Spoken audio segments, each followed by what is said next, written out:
Hai, aduh takut.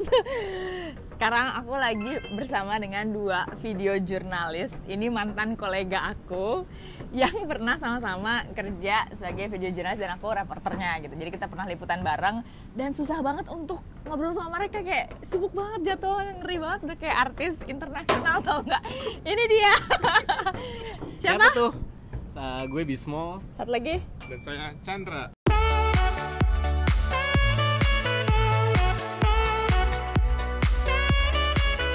Kalau kalian nyebutnya video jurnalis atau kameramen? Karena kan banyak yang kayak bilang, ini video jurnalis, ini kameramen, jangan kemana-mana. Kan ini 360. Oh iya, benar. 360 kan kita kemana-mana bisa. Kalau sekarang istilahnya lebih banyak ya, lebih umum ya. Maksudnya nggak terpaku. Mungkin kalau video jurnalis signifikan kalau temanya. Dia itu lebih ke news gathering. Terus. Dia lebih ke news gathering, di mana video jurnalis itu bisa jadi reporter, bisa bikin naskah, dan bisa ngambil gambar. Gila, paket gitu. lengkap gitu ya? Iya. Itu menguntungkan perusahaan ya? Ya sebenarnya sih kalau satu orang ngerjain 3. jadinya kayak bukan video jurnalis, bukan ini ya, tapi Naikin. kalau misalnya kita bisa dibilang sih kayaknya lebih ke videographer ya.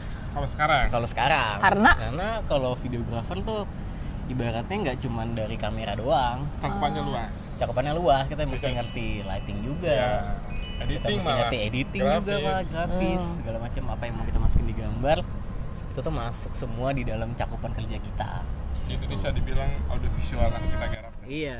Coba mic-nya cuma disesuaikan dengan siapa yang ngomong coba. Siapa mau ngomongnya? Jangan jauh-jauh. Oh, iya. Ini emang orang yang biasa ada di balik kamera, Nah, emang itu dia, jago. makanya.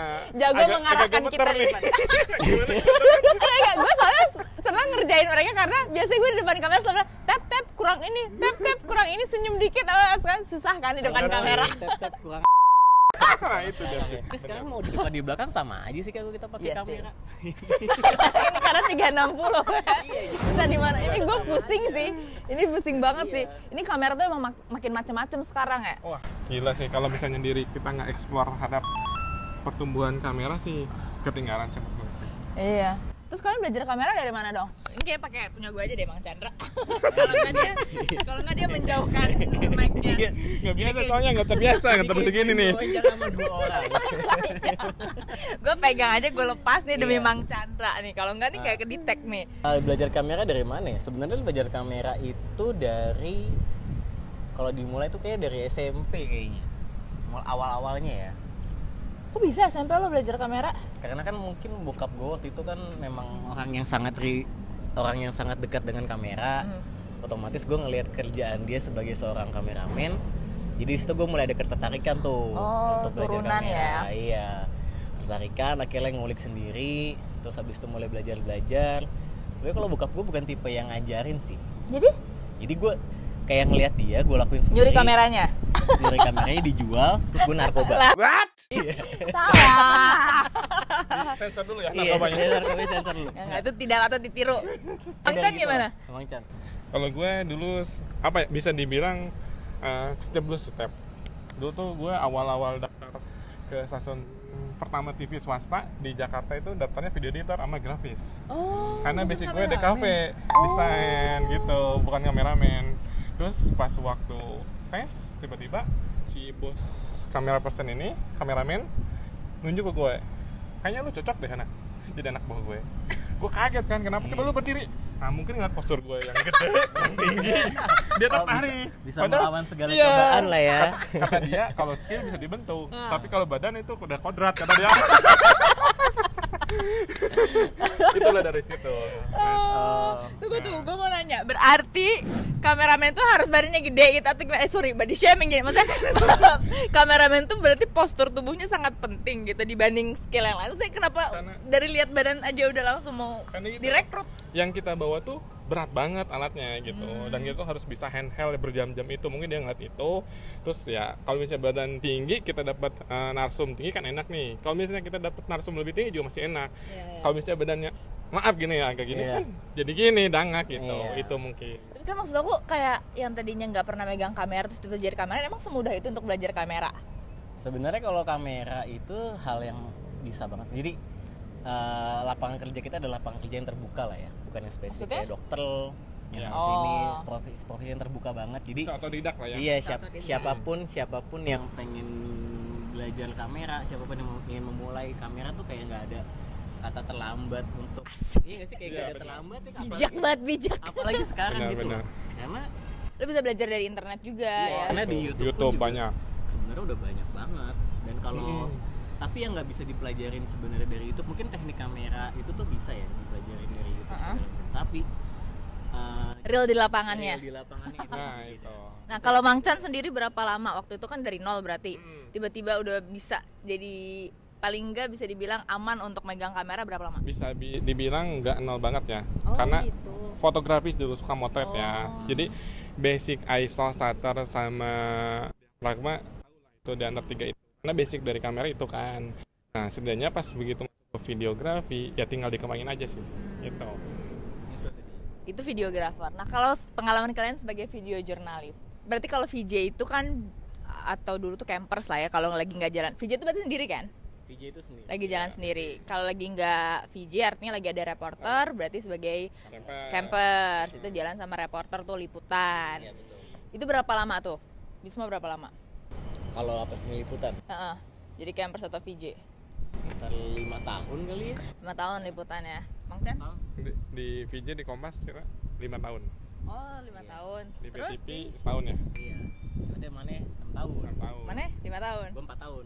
Dikurang setahun lagi. Oh, jadi 5 sama 6 tahun. Iya. Apa momen yang paling menarik selama 5 tahun liputan, 6 tahun liputan? Siapa dulu nih? Jadi kita kayak belajar sesuatu yang tadinya kita nggak ngerti ya. Karena kayak masalah isu gitu tuh. Jadi kan kalau misalnya orang bilang camera person itu hanya soal gambar, ternyata ya nggak juga. Yang menarik itu adalah ternyata ketika kita turun ke lapangan sebagai seorang jurnalis, yang terbuka itu bukan wawasan kita soal gambar aja, tapi isunya juga. Soal isunya juga. Karena biar gimana pun juga kalau lu berlaku sebagai seorang kamera person, berarti kan lu akan ada koordinasi dengan reporter. Benar. Mau nggak mau lu akan ngomongin isunya. Tadinya yang lu tidak peduli dengan isunya, lu terpaksa harus peduli. Jadinya ya lu jadi peduli, akhirnya ya lu tahu akhirnya ujungnya. Nah, itu bedain camper sama videografer biasa ya. Maksudnya ketika lagi di lapangan pun gue ngerasain beda nih kalau campersnya tahu isunya tanpa perlu kayak diminta gue mau ngambil gini, udah tahu sendiri kalau gambarnya bakal kayak gini-gini. Gue nanti kontennya gini-gini tuh udah nyatu sendiri tanpa harus briefing satu sama lain malah. Betul ya. Kalau lo apa? Yang menurut gue menarik waktu itu pas ditugasin di istana sih, Tep. Oh iya, di istana. Gue inget banget tuh, pertama gue tugas ke istana itu disuruh sama reporter senior gue, lu apalin menteri kabinet yang sekarang lagi tugas. Bener, karena apa? Googling dong. Iya bener, karena apa? Kita tuh diem kan di ini nih, di pilar kan. Suka ada pengelewat kalau misalnya kita nggak tahu itu menteri, kan bobol. Iya, gitu, bener. itu sih. Sedangkan kadang-kadang menteri belum tentu dia well known ya. Bisa jadi itu dia baru dikenal ketika jadi menteri. Iya betul, apalagi kalau misalnya menteri-menterinya ke situnya intern gitu kan. Mereka kan nggak nyapa wartawan gitu, jalan aja ya. Betul. Gue pernah ada cerita juga nih. Apa?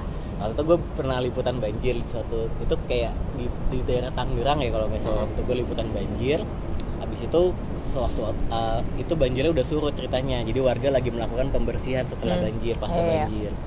Nah, itu kan gue kan nanya kan, maksudnya gue datang ke situ, datang ke rumah warga, gue pengen tahu banjirnya tadinya setinggi apa sih gitu. Iya kan? Pindah kamera. Oh, jiwa kameramen. Iya.